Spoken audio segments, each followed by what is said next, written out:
Hey up and welcome to this week's Shimmy Tv vehicle review in conjunction with Nottingham Post.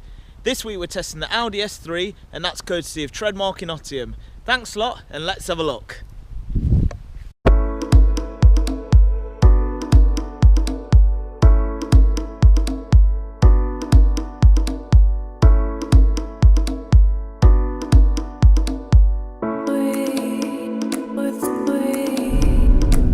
So the Audi S3 has a 2-litre turbo engine which produces 296 brake horsepower and about 280 foot-pounds of torque. It goes from 0 to 60 in 4.8 seconds and is limited to 155 miles an hour.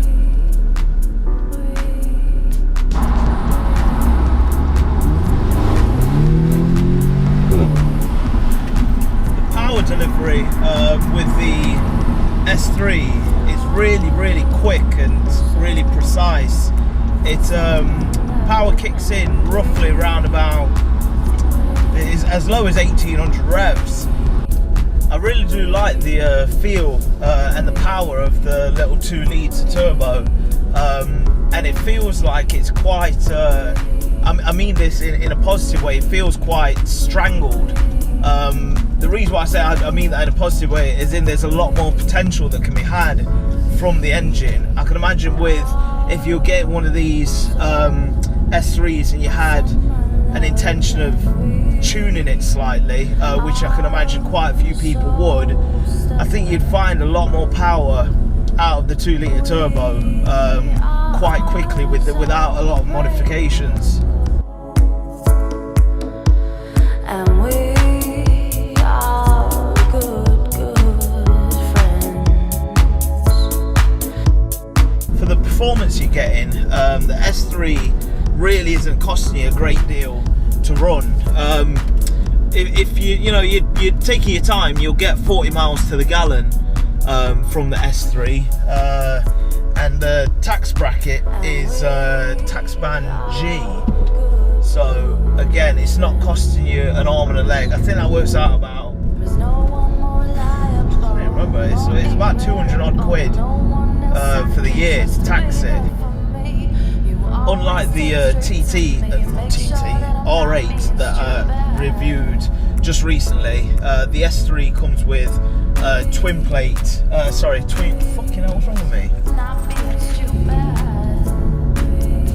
Unlike the Audi R8 that I reviewed just recently, the S3 comes with a 6-speed twin clutch gearbox, which makes a massive difference. I wish the R8 that I drove had it like the new one does, but yeah, the twin clutch gearbox makes a real big difference. The gear changes are super fast.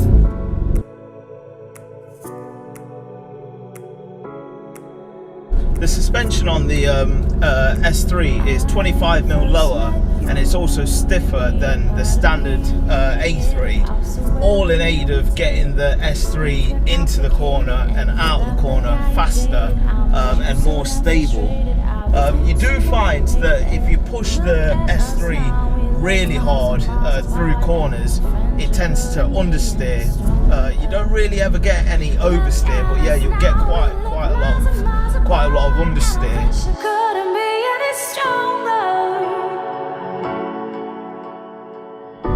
The steering on the S3 it's well weighted, but you kind of lack any real feel or feedback through the steering wheel. You don't really know what's going on underneath you. One thing I love about the S3 is that as much as it's a little hot hatch, you still get all the kind of creature comforts and the elegance that you'd expect from any of the Audi range. So, the feel of it, the build quality and everything is still right up there.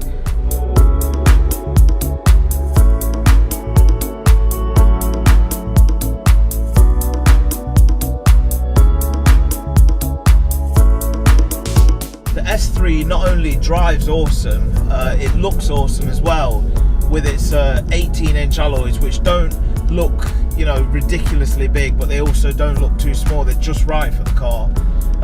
Chrome mirrors, xenon headlights, daytime running lights, the S3 badges and the sportier bumpers and stuff like that, and the quad exhaust, it all adds to the appeal and awesome look of the S3. When this model of the S3 came out, they were around about 31 grand, brand new. Now you can pick one of these up for roughly around about, I'd say anywhere from about 20 grand with decent miles on the clock. So you're saving yourself a lot of money. The one thing about Audis, and especially the S3, is the depreciation has never been as drastic as it is with a lot of cars, and especially cars similar to this one and similar rivals. These don't depreciate and they hold their value a lot better. I suppose as much as it's super fast, it handles real well, sticks to the road like glue, I think if you're a real driving enthusiast, you might just feel a little bit disheartened with it and a little bit let down, because it just doesn't make the hair stand up on the back of your neck or your palms sweaty. Everything's just a little bit too easy. It's the sort of car where anyone could get in it and drive it relatively fast. There's no real challenge with it, and I suppose as much as that in some ways is a good thing, and many people would say that's a good thing, and well done Audi for making a car so clinically good. For an enthusiast, you kind of want just a little bit more feedback and feel and a little bit more driver interaction than what the Audi gives you. I said within the first 30 minutes of driving the S3 that I could happily live with this car. After a week or so driving it, I still stand by that. It's fast, it handles great, it's economical, it looks awesome, it's spacious enough, even as a 3-door, so there's not really a great deal that would not keep you happy with owning the S3. The only thing I would say is if it was me buying one, I'd probably go for the 5-door Sportback, because it's just a tiny little bit more spacious, and I'd definitely stick with the S-Tronic auto gearbox because it's an awesome combination with the 2-litre turbo.